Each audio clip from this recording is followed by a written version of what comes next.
ఈ రోజున ఈ ఉదయకాల సమయంలో దేవుడు నా కొరకు ఏం దాచి ఉంచాడు? దేవుడి సన్నిధిలో ఉన్న మనము దేవుడి మాట వింటూ శ్రేష్టం. మరోసారి చెప్తున్నా, దేవుడి సన్నిధిలో ఉన్న మనము దేవుని మాట వినుట శ్రేష్టం. ఇది అన్ని చోట్ల దొరికేది కాదు, అందరికీ దొరికేది అంతకంటే కాదు. ఏర్పరచబడిన వారికి, ఎన్నుకున్న వారికి, దేవుని యొక్క ఏర్పాట్లో ఉన్న వారికి మాత్రమే దొరికే మహా గొప్ప అవకాశము ఆయన మాటలను వినటం. అందుకే ఆయన మాటలు జుట్టెతేనే దారుల కంటే మధురమైనవి. ఆ మాటలను మనం ఈ రాత్రికాల సమయంలో కొద్దిసేపు ధ్యానం చేద్దాం.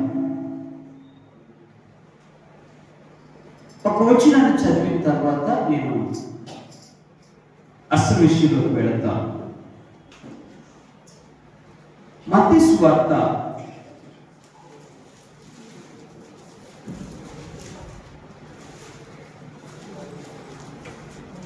1వ అధ్యాయము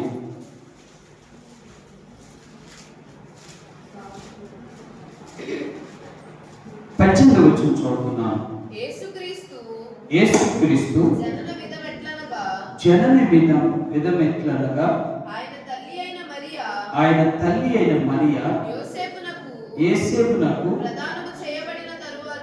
ప్రధానము చేయబడిన తరువాత వారేకము కాకమునకు ఆమె పరిశుద్ధాత్మ వలన గర్భవతిగా ఉండను. జాగ్రత్తగా ఆలోచించేద్దాం.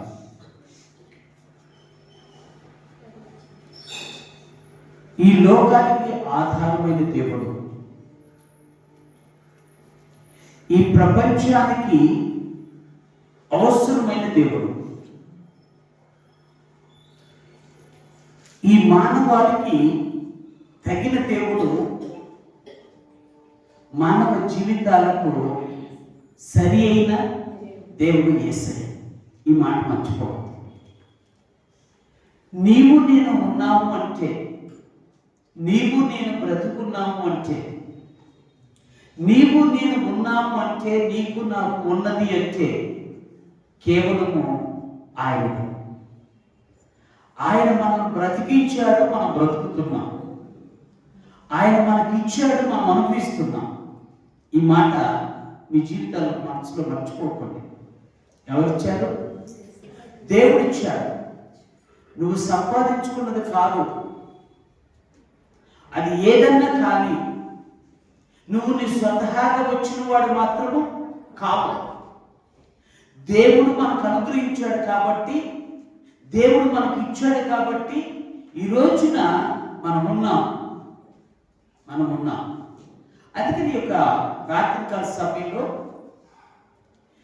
ఆమె లేకపోతే సృష్టి యావత్తు చిన్నపోయేది. ఆమె లేకపోతే దైవ సంకల్పము నీరు కారిపోయేది. ఆమె లేకపోతే రక్షణ భాగ్యం దొరకకపోయేది. ఆమె లేకపోతే ఈ రోజున ప్రకటించాల్సిన క్రిస్మస్ ఉండకపోయేది. ఆమె లేకపోతే ఈ ప్రపంచానికి పరలోకం అంటే ఏంటో తెలియక పోయేది. ఆమె లేకపోతే ఈ రోజున నువ్వు నేను ఇలా కూర్చొని ఆరాధించే అవకాశం దొరికేది కాదు. ఆ తల్లి గురించి మీతో చెప్పాలని ఆశపడుతున్నా. ఈరోజు ఆ తల్లి యొక్క సాహసాన్ని గురించి మీతో చెప్పాలని ఆశపడుతున్నా. ఆ తల్లి తీసుకున్న తీర్మానాన్ని గురించి మీతో చెప్పాలని ఆశపడుతున్నా. ఆ తల్లి తీసుకున్నటువంటి ఒక గొప్ప నిర్ణయానికి ఎంతమంది జీవితాల్లో వెలుగు నింపిందో అది చెప్పాలని ఆశపడుతున్నా. ఆ తల్లి లేకపోతే ఈ రోజున ఎవరో లేరు, ఇక్కడ ఉండేవాడు కాదు. ఆ తల్లి మరియమ్మ. తల్లి? మరియమ్మ తల్లి. మరియమ్మ లేకపోతే ఈ రోజున ఏ మానవుడికి కూడా పరలోక భాగ్యం దొరికేది కాదు. ఆ తల్లి లేకపోతే ఎవరికి కూడా రక్షణ భాగ్యం దొరికేది కాదు. ఆ తల్లి లేకపోతే మనమందరం కూడా పాపంలోనో నరకంలోనో శాపంలోనో పడి మన జీవితాలను అంధకారం చేసుకునేటువంటి పరిస్థితులు ఉండేవి. ఆ తల్లి లేకపోతే ఈ రోజున ఈ క్రిస్మస్ ఉండేది కాదు కదా. ఆ తల్లి మరియమ్మ తల్లి. ఏం సార్ మరియమ్మ తల్లి గురించి ఏముందో చెప్తానికి అని అంటారేమో. ఆమె తీసుకున్న ఒక నిర్ణయము ఎంత సాహసోపేతమైందో, ఆమె చేసినటువంటి ఆ త్యాగము ఎంత ఉన్నతమైనదో. అందుకే చెప్తున్నా, ఆమె లేకపోతే మనమే లేవు. ఆమె లేకపోతే మనమే. అందుకే నేను రాత్రి ఆ తల్లి గురించి 3 మాటలు చెప్పి నేను ముగిస్తాను. ఎక్కువ చెప్పను, ఎందుకంటే బైబిల్లో ఉన్నటువంటి కొన్ని విషయాలు మీతో పంచుకోవాలని ఆశపడుతున్నాను. ఆ తల్లిని గురించి గాబ్రియేలు దూత చెప్పిన మాటలతో ఒక్కసారి మనం చదివినటువంటి వచన భాగంలోకి వెళ్దాం.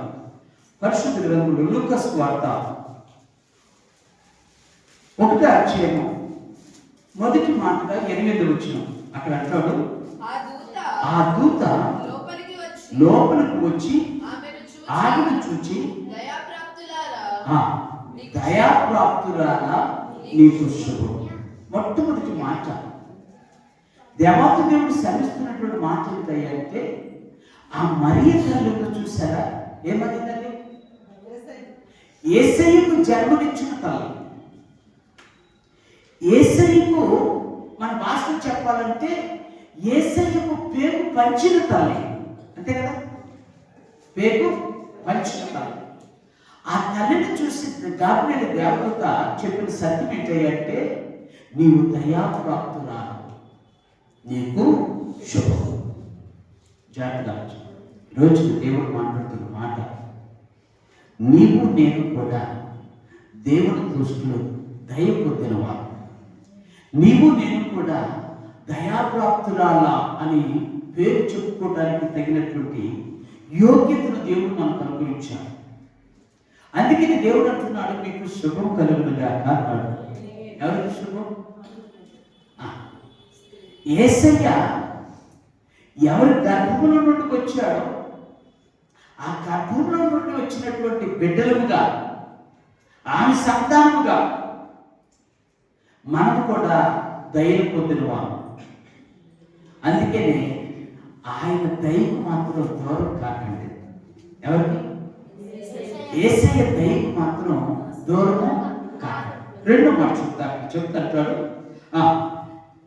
8:30 కలిసి ఉంది. చూద్దాం ఒకసారి. వచ్చిన ఆమె ఆ మాటకు బహుగా తొందరపడి దూత మరియా భయపడకుము, దేవుని వలన నీవు కృప పొందితివి. చాలు. ఏంటంట? ఎవరు? దేవుని వలన కృప పొందిన మొట్టమొదటి స్త్రీ. ఒకవేళ మనం కనుక ఆలోచన చేస్తే మరి ఏం పొందిందట? అది దేవుడు అనుగ్రహించే ఉచితమైన దానాన్ని పొందుకున్న ఒక స్త్రీ మరియగా ఉంది. ఈరోజు మీరు జాగ్రత్తగా ఆలోచించాలి. నువ్వు దయ పొందిన దానివే కాదు, దేవుని కృప పొందిన దానం. అర్థమవుతుందండి? ఎవరు పొందారు? దేవుని కృప పొందింది ఎవరు? మరియ. ఈ రోజున దేవుని ఆశ ఏంటంటే, క్రిస్మస్ అంటే నీవు నేను కృప పొందితేనే క్రిస్మస్, నీవు నేను దయ పొందితేనే అది నిజమైన క్రిస్మస్. దయ లేనిదే, కృప లేనిదే నీకు క్రిస్మస్ సరైనది కాదు. ఇది నిజమైన క్రిస్మస్ కానే కాదు. 3వ మాట చెప్తే అక్కడ అంటాడు, ఒకసారి వచ్చిన అనుకోండి, చదువుతాను. 35 వచనం. దూత పరిశుద్ధాత్మ నీ మీదకు వచ్చును, సర్వోన్నతుని శక్తి నిన్ను కమ్ముకొనును గనుక పుట్టబో శిశువు పరిశుద్ధుడై దేవుని కుమారుడు అనబడును. దేవుని స్తోత్రం. మూడో మాట, సర్వోన్నతుని శక్తి పొందినటువంటి స్త్రీ ఎవరన్నా ఏం పొందిందట? సర్వోన్నతుని శక్తి పొందిందట. పరిశుద్ధాత్మ ఆమెను కమ్ముకున్నదట. పరిశుద్ధాత్మ ఆమెను కమ్ముకున్నది. పరిశుద్ధాత్మ గర్భము ధరించింది. చాలా జాగ్రత్తగా ఆలోచించాలి. ఇప్పుడు అసలు విషయం చెప్తాను. ఈ మాటలు మీరు జ్ఞాపకం చేసుకోండి. ఆమె దయ పొందిన స్త్రీ, ఆమె కృప పొందిన స్త్రీ, సర్వోన్నతుని శక్తిని పొందిన స్త్రీ, పరిశుద్ధాత్మ బలమును పొందుకున్న మహా గొప్ప స్త్రీ. ఇదేంటి సార్ మీరు శాస్త్రం అన్నారు కదా అంటారేమో. ఇప్పుడు చెప్తా అసలు విషయం. ఇశ్రాయేలు దేశంలో వివాహానికి చాలా గొప్ప ఆధిక్యత ఉండేది. అంత గౌరవం దేనికి ఇచ్చినా ఇవ్వకపోయినా వివాహానికి మాత్రం ఇచ్చేవాడు. అందుకని వివాహము అన్ని విషయములలో ఓకే. మన యొక్క వివాహము మా అయితే ఒక 10 రోజులు ముగించబడుతుంది. ఎవరై అంతే.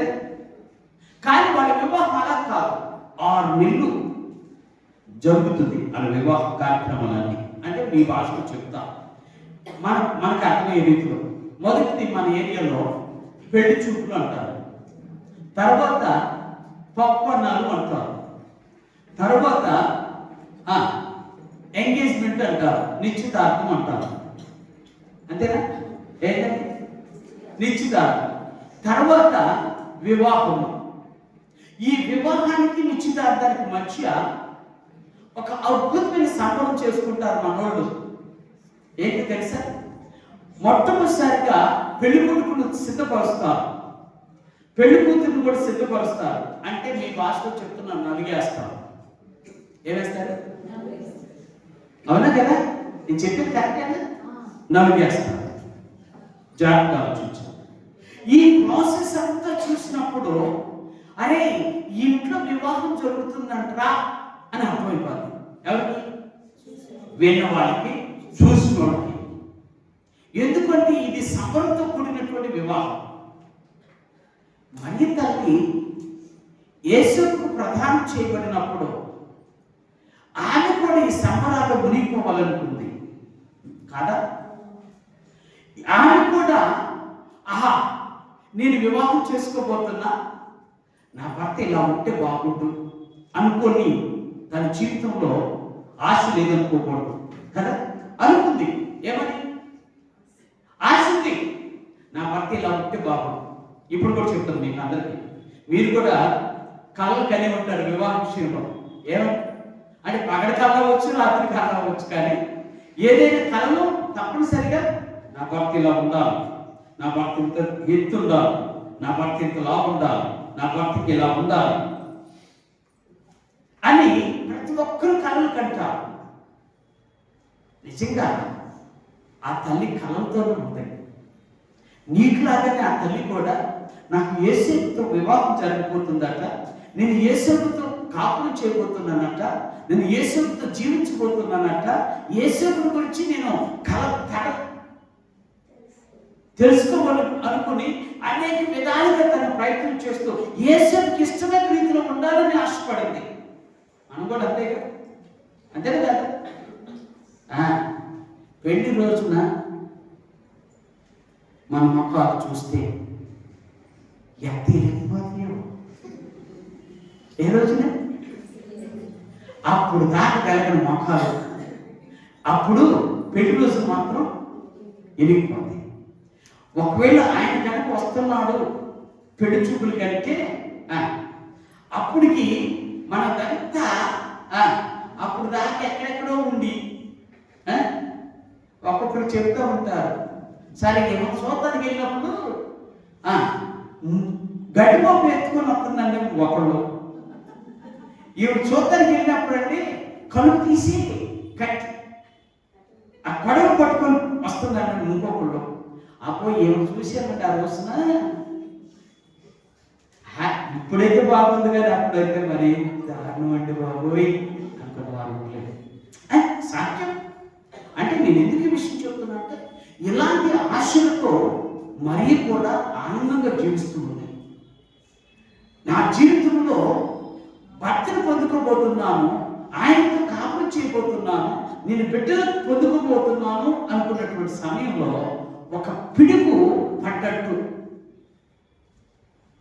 ఆ మీద ఒక పిడుగు పడింది. ఏంట పిడుగు పడిన వార్త ఏంటంటే ఆమె పెళ్లి కాకుండానే మళ్ళీ బాధేసింది కదా. ఏమైందంటే పెళ్లి కాకుండానే ఆమె గర్భవతి అయిందట. ఈ లోకానుసారమైనటువంటి విధానంలో కాదు, దేవుని యొక్క చిత్తానుసారమైన విధానంలో ఆమె గర్భవతి అయింది. ఇప్పుడు చెప్తా విషయం. అందుకని దేవుని బిడ్డలమైన మనము అలాంటి పరిస్థితుల్లో మనం ఉన్నప్పుడు, ఎలాంటి పరిస్థితులు అన్నీ మనకు మంచిగా జరుగుతున్నాయి అనుకున్న టైంలో ఏదైనా ఒక చెడు వార్త జరిగింది అనుకోండి, ఎంత కృంగిపోతాం కదా. అందుకని ఈమె భయపడుతూ ఉంది. ఇదేంటి, నేను పురుషుని ఎదుగుతాను కదా, నేను గర్భవతిని అవటం ఏంటి అని భయపడింది, ఆందోళన చెందింది. ఒక మాట చెప్పాలంటే ఏడ్చుంటుంది కదా, అవునా కదా, ఎంత దుఃఖపడి ఉంటుందో. కానీ దేవుడి మాటకు లోబడింది. దేవస్థానం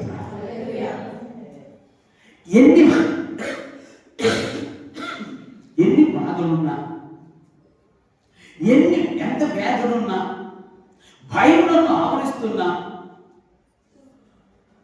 నా దేవుడి దగ్గర నా దేవుడికి నేను లోబడతాను తప్ప మరొకటి నాకు అవకాశము లేదు. అందుకనే నమ్మకంతో దైవాత్మకు లోబడిన స్త్రీ ఎవరైనా ఏం కావాలి జీవితంలో చెప్పనా?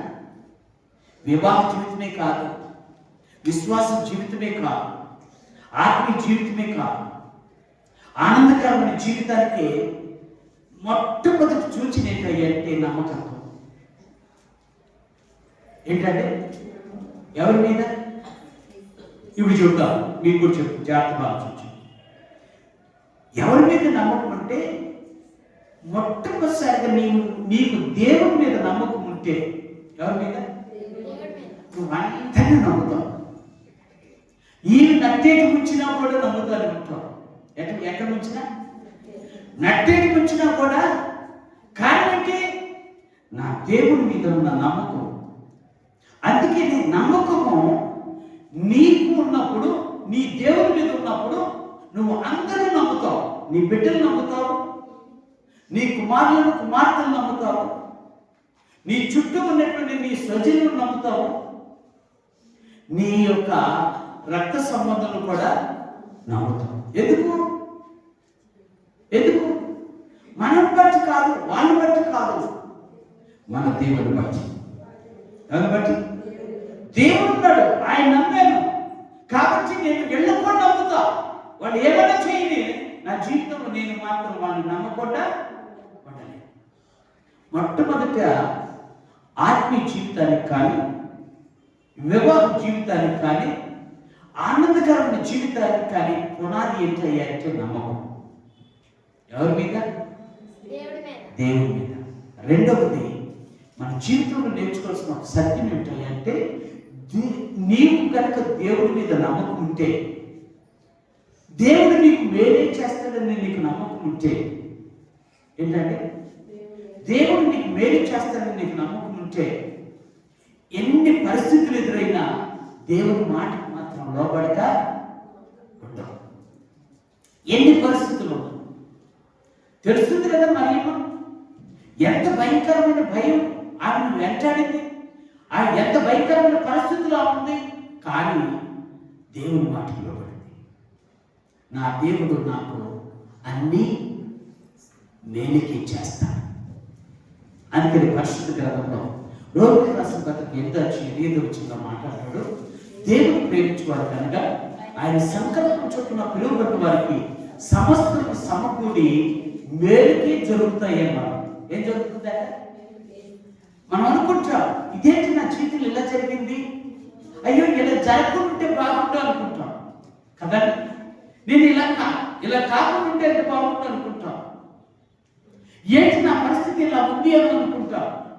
కానీ నువ్వు దేవుడి మీద నమ్మకం ఉంటే, నువ్వు దేవుడు ప్రేమించే దాని అయితే అది నీ మేలుకే జరుగుతుంది. ఎందుకు? మనం నమ్ముకున్న దేవుడు తను నమ్మిన వారిని మేలే చేసే దేవుడు. అర్థమవుతుందా? మేలే చేసే దేవుడు. ఆయన ఎప్పుడు కూడా నీకున్న నమ్మకం బట్టి నీకు కీడు చేయాలని ఆలోచన చేయడం. కానీ దేవుడు నీకున్న నమ్మకాన్ని బట్టి నీకు మేలే చేస్తాడు. మేలు చేసే దేవుడు నువ్వు నేను నమ్ముకున్న దేవుడు. కాబట్టి ఏం చేయాలి? ఆయన మాటకు లోబడుతూ నేర్చుకోవాలి. ఎప్పుడు?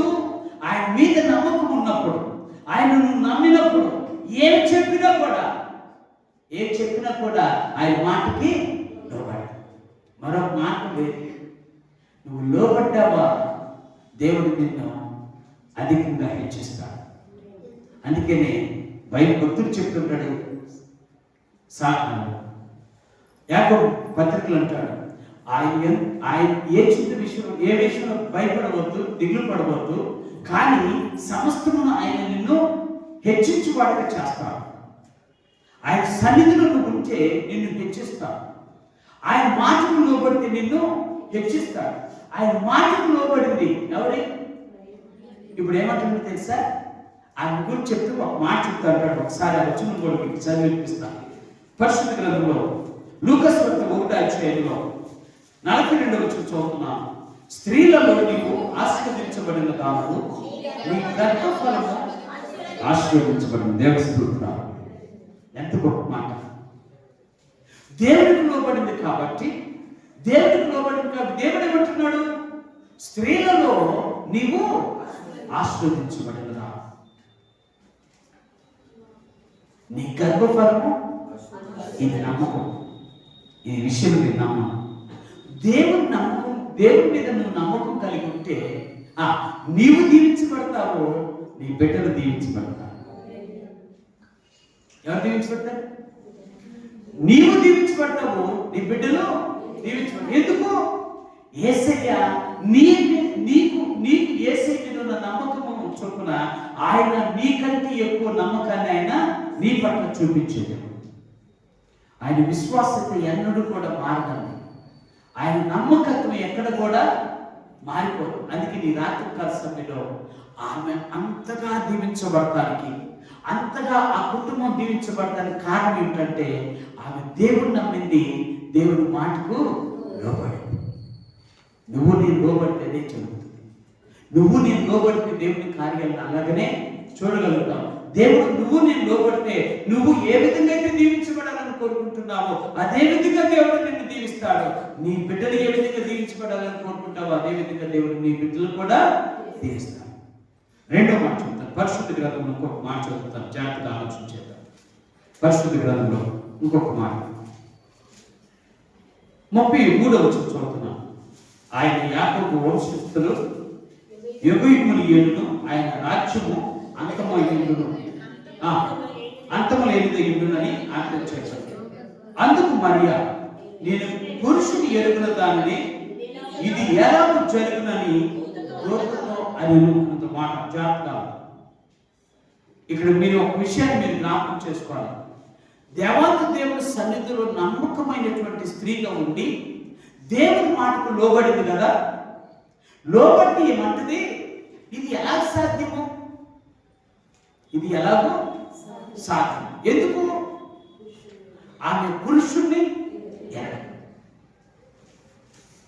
రెండో విషయం చెప్తున్నాను. ఎలా సాధ్యం అనే ఆ విషయం దగ్గర ఆ తీసుకున్న తీర్మానం ఏంటో తెలుసా? ఇది మనుషులకు సాధ్యం కాకపోయినా నా దేవునికి సాధ్యం. అంటే నువ్వు నేను నమ్ముకున్న దేవుడు సమస్తాన్ని సాధ్యపరచగలిగిన దేవుడు. దేవుని స్తోత్రం. సమస్తాన్ని సాధ్యపరచగలిగిన, అందుకనే భక్తుడైనటువంటి మోషే గారు తన గ్రంథంలో ఆదికాండంలో చెప్తాడు, శారా అబ్రహాము జీవితం గురించి మాట్లాడుతూ, ఇది మనుషులకు అసాధ్యము కానీ దేవునికి సాధ్యమే.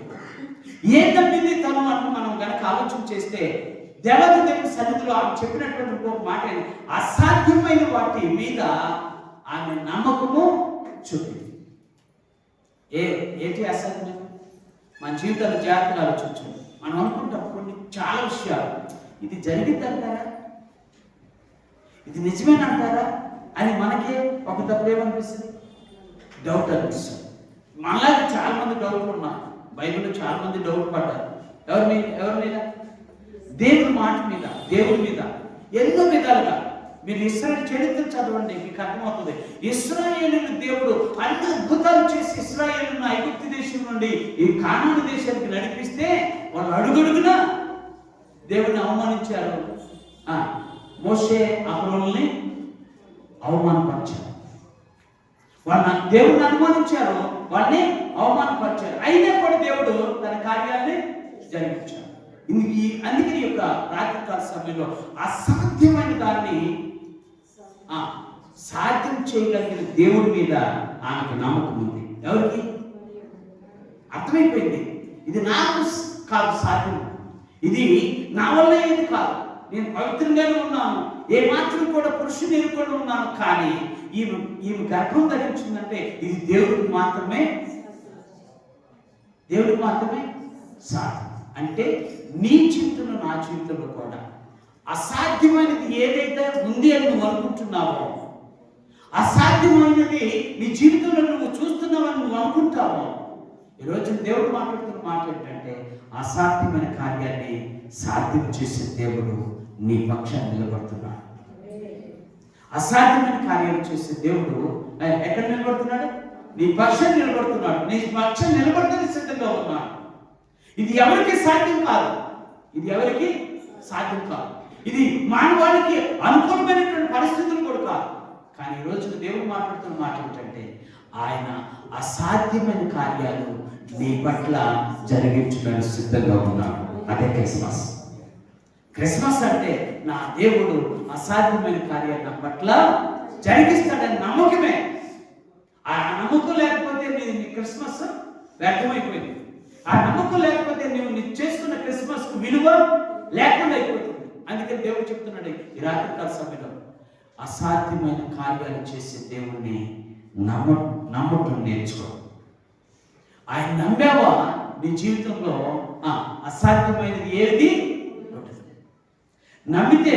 నమ్ముట నీ వల్ల అయితే నమ్మిన వారికి సమస్తమును సాధ్యం.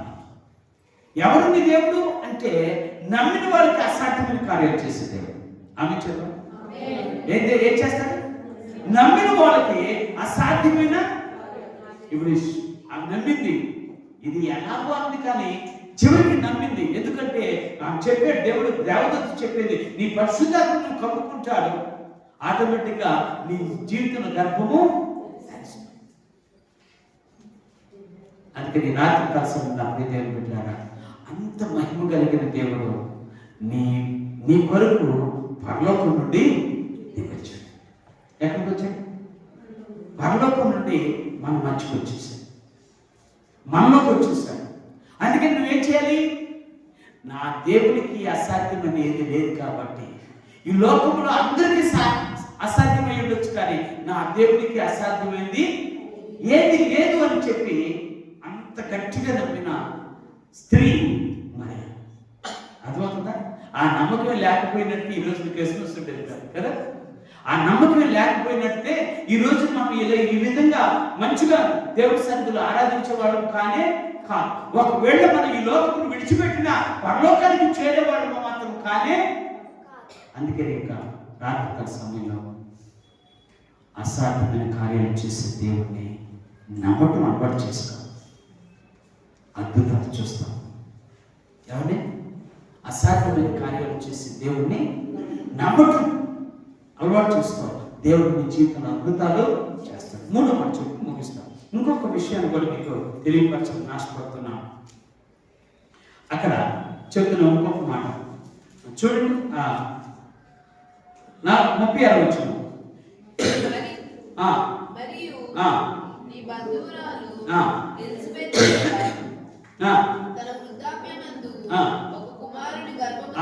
అక్కడ అతను మత్తయి సువార్తలోకి వెళ్దాం. ఒకసారి మత్తయి సువార్తలోకి వెళ్దాం. మత్తయి సువార్త 1వ అధ్యాయం.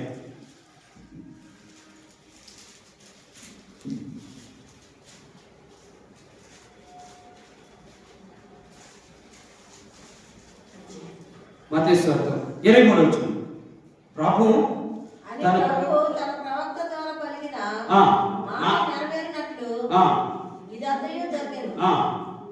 ఇమ్మానుయేలు పేరునకు దేవుడు మనకు తోడని అర్థము. యోసేపు నిద్ర మేలుకొని ప్రభువు దూత తనకు ఆజ్ఞాపించిన ప్రకారం చేసి తన భార్యను చేర్చుకొని దేవుని స్తోత్రం. ఇక్కడ మనం జాగ్రత్తగా ఆలోచించాలి. దేవుడు చెప్పాడు, దేవుడి మాటకు లోబడదు. దేవుడు చెప్పాడు, అసాధ్యమైన కార్యాలు చేస్తానని ఆ మాటను నమ్మింది. 3ది చేసిందో తెలుసా? దేవుడి కొరకు వాడబడటానికి సిద్ధపడింది. ఎవరి కొరకు వాడబడాలి? అంతే కదా. ఆమెకు పనిముట్టు ఎవరు? వాస్తవానికి ఆయన దేవుడు ఎక్కడి నుంచి వచ్చాడు? పరలోకం నుండి వచ్చిన ఆయన దేవుడు అయినా. అందుకే మనం చదువుతున్నాం కదా, యోహాను సువార్త 1:14 వచనంలో ఆయన వాక్యమైన దేవుడు శరీరధారి కృపా సత్య సంపూర్ణుల మన మధ్య నివసించుండు. ఇప్పుడు దేవుడు ఏమయ్యాడు? వాక్యమైన దేవుడు ఇప్పుడు ఏమయ్యాడు? శరీరధారిగా లోకానికి వచ్చాడు. ఎవరు ప్రేమించుకున్నాడు? ఇప్పుడు చెప్పు, జాగ్రత్తగా ఆలోచించు. ఈ మరియా ఎవరో తెలుసా? మన యేసు భార్య అని చెప్పాము. ఈ మరియా ఎవరు తెలుసు? 3 మాటలు చెప్తాం. మొదటి మాట, ఈ మరియా యవనస్తురా. ఎవరు? ఆమె యవనస్తురా అంటే యవ్వన కాలంలో ఉంది. వాస్తవానికి ఆమె చరిత్ర గురించి చదివినప్పుడు 16 సంవత్సరాల వయసు కలిగినటువంటి స్త్రీ అట. ఎన్ని సంవత్సరాలు? మంచి యవ్వనం కదా. అంటే 18 సంవత్సరాలకు మనకి మెచ్యూరిటీ లెవెల్ వస్తుంది. మెచ్యూరిటీ వచ్చినట్టుగా స్త్రీలకైతే 18 సంవత్సరాలు, పురుషులకైతే 21 సంవత్సరాలు. మంచి యవ్వన కాలంలో ఉంది ఆమె. కానీ ఎవరి కొరకు వాడతాడు? దేవుని స్తోత్రం. ఎవరి కొరకు? దేవుని కొరకు వాడబడింది. దేవుని కొరకు వాడబడింది. ఈ రోజున నువ్వు నేను కనుక దేవుని కొరకు వాడబడితే, ఎప్పుడు? యవ్వన కాలంలో దేవుని కొరకు వాడబడితే నీ జీవితం అద్భుతమవుతుంది, ఆశ్చర్యం. అందుకే నేను ఏమన్నాడు? యవ్వన కాలంలో ఉంది కాబట్టి స్త్రీలను నువ్వు ఆశీర్వదించబడిన నీ గర్భఫలము ఆశీర్వదించ. దేవుని కొరకు వాడబడింది. ఓహో, అక్కడ ఎంతమంది ఉంటారు? బహుశా స్త్రీలు అలాంటి వారు లేరా? ఎంతమంది ఉంటారు? యవనస్తులు అనేక మంది లేరంటారా? ఎంతోమంది ఉన్నా కానీ ఎవరు పడుతున్నాడు? ఎవరు పడుతున్నాడు? మరియా పడుతున్నాడు. కారణం ఏంటి? మరియా దేవుడి మీద నమ్మకం ఉందని తెలుసు, దేవుని మాటకు లోబడుతుందని తెలుసు. నువ్వు నేను దేవుడి మాటకు లోబడితే, దేవుడి మీద నమ్మకం ఉంటే, దేవుడు తప్పనిసరిగా నిన్ను నన్ను కూడా వాడుకుంటాడు. అదేంటంటే నన్ను వాడుకోవట్లేదంటే నువ్వేమో ఆయనకి దగ్గరగా లేవేమో, ఆయన మీద నమ్మకం లేదేమో. అందుకే నీ రాత్రి పరిశ్రమలో నా ప్రేమ దేవుడు పెట్టారా, ఆమెను యవ్వన కాలంలోనే దేవుడు వాడుకోవడానికి ఇష్టపడితే ఆమె చేసింది సిద్ధపడింది. నా దేవుడి కొరకు నేను వాడబడాలి. రెండో మాట చెప్తాను. ఆమె బైబిల్లో చెప్పిన మాట, ఆమె కన్నిక అంటే పురుషుడిని ఎరుగునటువంటి, అంటే పవిత్రమైనటువంటి లక్షణాలని తన జీవితంలో అలవర్చుకుంది. ఈమె గురించి చరిత్ర చెప్పాలంటే, ఈమె ఒక యాజకుని కుమార్తె. ఎవరు యాజకుడు? దేవుడి కొరకు పనిచేసేవాడు. అనుకున్నట్టుగా మా నాన్నలు అలా ఉపయోగపడ్డారు దేవుని కొరకు. ఈ రోజున దేవుడు నాకు అవకాశం కల్పించాడు, నేను కూడా ఉపయోగపడితే నాకు మంచిది అనుకుంది. ఎవరు? దేవుని కొరకు ఉపయోగపడ్డారు. మొదటి యవనస్తురాలు, రెండవది కన్నిక. అందుకని చాలా మంది చెప్తూ ఉంటారు, ఎవరైతే కన్నిక జీవితాన్ని కొనసాగిస్తారో వారు జీవితాంతం దేవుని యొక్క సన్నిధిలో ఉంటారు. రెండోది, దేవుని చేత దీవించబడతారు. దేవుని చేత దీవించబడతారు. అందుకని దేవుని కొరకు వాడబడినటువంటి స్త్రీ కాబట్టి ఆమె ఎలా ఉంది? దేవుని కొరకు ప్రతిష్ఠించబడినటువంటి స్త్రీగా ఉండిపోయింది. దేవుడికి సమర్పించుకుంది తన యవనాన్ని, దేవుడికి సమర్పించుకుంది తన కన్యత్వాన్ని, దేవుడికి సమర్పించుకుంది తన జీవితాన్ని. అందుకని దేవుడు ఏం చేశాడు? ఆమెను హెచ్చించాడు. ఈరోజు మనం చెప్పుకోవడానికి కారణం ఏంటో తెలుసా? ఆమె పరలోకపు దేవునికి భూలోకము తల్లి. ధ్యానిస్తుంది కదండి. ఎవరికి? పరలోకపు దేవునికి. భూలోకం ఏమైంది? కారణం ఏంటి? ఆమె తన జీవితాన్ని దేవునికి అర్పించుకుంది. దేవుని కొరకు తన జీవితాన్ని సిద్ధపరచుకుంది. నేను దేవుని కొరకు బ్రతకాలనుకుంది. అదే ఆలోచన దేవుని కొరకు వాడబడగలిగినటువంటి ఒక స్త్రీగా మార్చబడింది. ఈరోజు దేవుని సభలో చెప్తున్నా, ప్రేమ దేవుడిలాగా నీవు కనుక దేవుని కొరకు వాడబడాలంటే మూడో విషయం చెప్తాను. నువ్వు అనుకుంటున్నావేమో అర్హత ఉంటే వాడుకుంటాడు దేవుడు. ఏమంటే చాలా మంది అనుకుంటారు, నాకు అర్హత లేదండి దేవుని కొరకు వాడబడటానికి. అర్హతను చూస్తే దేవుడు వాడుకునేది. ఇప్పుడు చెప్తాను, ఎవరున్నారు? ఈమె గురించి చరిత్ర చదివితే ఈమంత పేదరాలు ఎవరు లేదంట. అంత పేద కుటుంబంలో పుట్టిందంట. ఎవరు? అంత పేద కుటుంబంలో పుట్టిందంట. ఇంకో విషయం చెప్పరా, ఆమెకి నాంటూ వారు ఎవరూ లేరు. ఆ సమయానికి నాంటూ ఎవరూ లేరు. ఎందుకు? ఏమైపోయారో చూడండి. యేసయ్య కొరకు వాడబడాలనే ఉద్దేశంతో ప్రతి నిందను అవమానాన్ని గురించి కదండి. అవునా కదా? ఎంతమంది నిందలేసి ఉంటారు కదా. ఈ రోజు నేటికి కూడా అనేక మంది నిందలేస్తున్నారు యేసుక్రీస్తు యొక్క ధని గురించి. ఎంతో మంది ఎన్నో విధాలుగా మాట్లాడుతున్నారు. కొంతమంది అయితే యూట్యూబ్లో చూస్తే ఆశ్చర్యం వేస్తుంది, వాళ్ళ మాటలు భయంకరంగా అనిపిస్తాయి. కానీ యేసయ్య కొరకు నిందను భరించింది, అవమానాన్ని సహించింది, దేవుని కొరకు వాడబడటానికి సిద్ధపడింది. ఇది జీవితం. అందుకే నా ప్రియ దేవుడు, నువ్వు నమ్ముకున్న దేవుడు నిన్ను వాడుకోవాలని చూస్తున్నాడు. నువ్వు వాడబడతావా? దేవునికి ఉపయోగపడితే, దేవుని కొరకు వాడబడితే దేవుడు నీ జీవితంలో అద్భుతాన్ని చేస్తాడు. అందుకే నేను అప్పుడప్పుడు నేను చెప్తా ఉంటాను, మీ పిల్లల్ని దేవుని కొరకు వాడండి. ఎవరి కొరకు? వాళ్ళు వాడబడితే అద్భుతమైన ఆయుధాలుగా మార్చబడతారు, సాధనాలుగా మార్చబడతారు. అందుకని భక్తులైన పౌలు అంటాడు, నేను నా యేసయ్య కొరకు సాధనమై ఉన్నాను. ఎవరి కొరకు? అలాగే చూసుకుంటే చాలా మంది దేవుని కొరకు వాడబడుతున్నారు. స్త్రీలే పురుషులే కాదండి, స్త్రీలు కూడా ఉన్నారు కదా. ఎంతమంది స్త్రీలు ఉన్నారు తెలుసా? సుమారు 500 మంది స్త్రీలు ఉన్నారు. ఏది బలంగా వాడబడిన వారు. ఎక్కడ? మన ఆదికాండం నుంచి కనుక మీరు చూస్తే అంతమంది స్త్రీలు దేవుని కొరకు వాడబడ్డారు. ఈరోజు మన దేశంలో దేవుని కొరకు వాడబడితే దేవుడు నిన్ను కూడా ఏం చేస్తాడు? నీ అవసరం తీరుస్తాడు. ఆయన కొరకు వాడబడితే చాలు, ఆయన నీ అవసరంలో తీరుస్తాడు. అందుకని రాత్రికాల సమయంలో అంత అద్భుతమైనటువంటి జీవితాన్ని కొనసాగించిన మరియా ఈ రోజున క్రీస్తుకు జన్మను ఇస్తుంది. చాలా మంది మీరు అనుకుంటారేమో, ఈ విషయాన్ని మర్చిపోకూడదు. చాలా మంది ఏమనుకుంటారు, 25వ తారీఖున పుట్టాడు యేసుక్రీస్తు కదా, 25వ తారీఖునే పుట్టాడు. వాళ్ళ తాత ఎప్పుడైనా పుట్టినరోజు చేసుకున్నాడా? అడిగిన వాళ్ళ తాత తెలుసా ఆయనకి?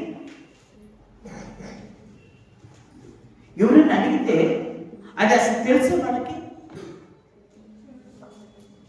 ఇప్పుడు ఇక్కడ ఉన్నాము మన ముత్తాతల పుట్టినరోజు తెలుసా? ఇప్పుడు చెప్తున్నా నేనే, నా పుట్టినరోజే కరెక్ట్గా తెలియదు నాకు. వాళ్ళు రాశారు స్కూల్లో అదే పుట్టినరోజు. ఎందుకు తెలియదు? తల్లిదండ్రులు చదవలేదు సరిగ్గా, రాసిన వాడికి జ్ఞాపకం లేదు. ఎక్కడో పుస్తకాలు రాసుకుని ఉంటారు, వాళ్ళకి జ్ఞాపకం లేదు. చదువుకున్న టైంకి వచ్చేసరికి ఆ టీచర్ రాసిందే కదా. మరి ఇప్పుడు పుట్టిన నీకే సరైనటువంటి అడ్రస్ లేకపోతే, సరైనటువంటి తారీఖు లేకపోతే, ఎప్పుడో పుట్టిన క్రీస్తుకి ఎలా ఉంటుంది? అప్పుడు చదువులోనే, పెళ్లిలోనే ఏమండి దానికి ఏమనుకుంటున్నారంటే ఇదే పుట్టినని ఎలాగండి అని అనుకుంటారు. నేను ఒక మాట చెప్తాను, యేసుక్రీస్తు 25 పుట్టాడా పుట్టలేదనేది మాత్రం నాకు తెలియదు, కానీ యేసుక్రీస్తు పుట్టాడనేది మాత్రం సత్యం. కానీ యేసుక్రీస్తు పుట్టాడు, ఇక దానికి ఎప్పుడు డౌట్ పడాల్సిన పని లేదు. ఎప్పుడు పుడితే నా పుట్టినరోజు నేను ఈరోజు చేసుకుంటున్నాను. యేసుక్రీస్తు పుట్టినరోజు ఈరోజు చేసుకుంటున్నాను, తప్పండి.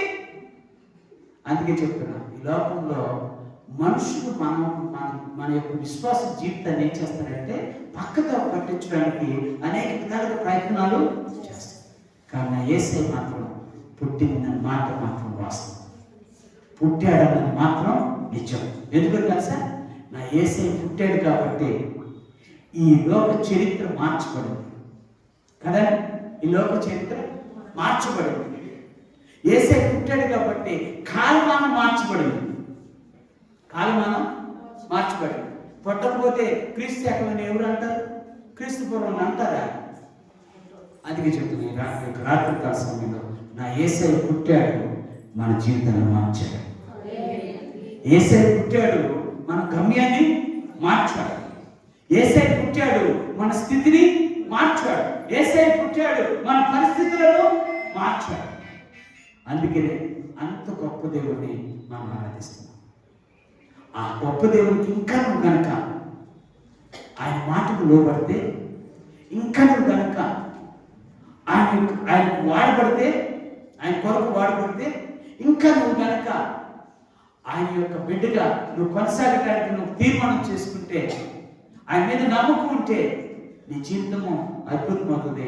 అద్భుతమైన జీవితానికి ఆయన పునాదులు వేస్తారు. అటు ప్రభువు దేవుడు మనకు దయచేయును గాక. ప్రభు సన్నిధిలో చిన్న ప్రార్థన చేసుకుంటాం.